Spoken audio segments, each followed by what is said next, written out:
Министрлер кабинети азык-түлүк коопсуздугун камсыздоо үчүн буудай, un, шекер, күрүч, өсүмдүк майы, жумуртканы экспорттоону чектейт. Тыюу салынган азыктарды Евразия экономикалык биримдигинен тышкары 3-өлкөлөргө экспорттоого чектөө киргизилет. Ошондой эле чөп, байытылган тоют, жүгөрү жана арпаны өлкөдөн чыгарууга толук тыюу салынды. Буудайды, кумшекерди, күрүчтү сыртка чыгарууга таптакыр тыюу салынды.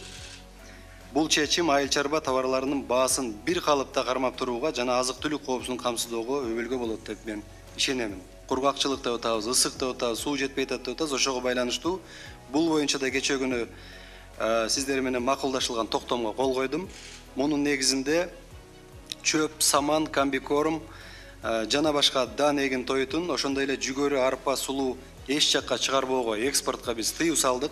Бодомалга жана майда жандыкты экспорттоого салынган тыюу 8 июлдан тартып алынат. Ал эми министрлер кабинетинин токтому менен азык-түлүк бааларын турукташтыруу үчүн казынадан 318 миллион сом каражат бөлүнгөн. Орусиядан 3046 тонна шекер, 1022 тонна өсүмдүк майын алуу пландалууда.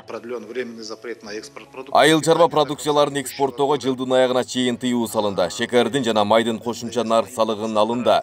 Евразия экономика биримдигинин алкагында 20 000 тонна шекерди жана 20 000 тоннага чейинки шекерди импорттоого квоталар бөлүнгөн. Мал жандыктарын экспорттоого салынган тыюунун кийинки айдан алынышы экспортту көбөйтүүгө мүмкүнчүлүк берет. Снятие запрета на экспорт сельскохозяйственных животных. 24 майда орун алган министрлер кабинетинин жыйынында буга чейин өлкөгө Казакстандан келген 10 000 тонна ундун нымдуулугу жогору экендиги айтылды. Андыктан анын сактоо мөөнөтү 3 айга чейин гана жетери маалымдалды. Мындан улам жыйында азык-түлүк бааларын турукташтыруучу фонд түзүү сунушталды. Фонд матрезервдеги айрым азык-түлүктөрдү элге арзан баада сатуучу механизмди ишке киргизет. Анан ушул фонддо мындан ары келген гуманитарный помощтун баарын сатып айланткан механизмди дагы эки министр бизге киргизишти. Бүгүн чечим берсеңиз, биз фонд көсүмүштөө менен бул фондду бүгүн эртең создавать этип, болгон эмнеге керектин баарын сатышыбыз керек.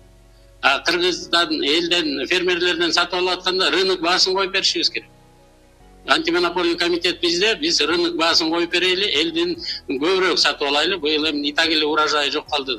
2021 жылы Кыргызстанда жана кошуна мамлекеттерде кургакчылык байкалууда. Айрым эксперттер азык-түлүк маселеси курчушу мүмкүн деп эскертүүдө. Мындан улам министрлер кабинетинин төрагасы Улукбек Марипов жыйында өлкө боюнча суу жетпеген аймактардагы скважиналарды тактап, аларды ишке киргизүү тууралуу тапшырмаларды койду. Кайсы райондордо мына суу жетпей аткан жерде скважиналар бар болсо, мунун баарын инвентаризация кылып, тактап, биз ошого тиешелүү насосторду да алышыбыз керек. Азыр Акылбек Сөйүнч айткандай, муну биз айыл өкмөттөрдүн балансасын өткөрүп беребиз, туурабы? Бесхозный жатып атат бүгүнкү күнү, бир топтор. Ошончо аскарыч муну тез арада чечимдерди даярдагыла. Муну чечпесек, мындан ары көйгөйлөр токтобойт.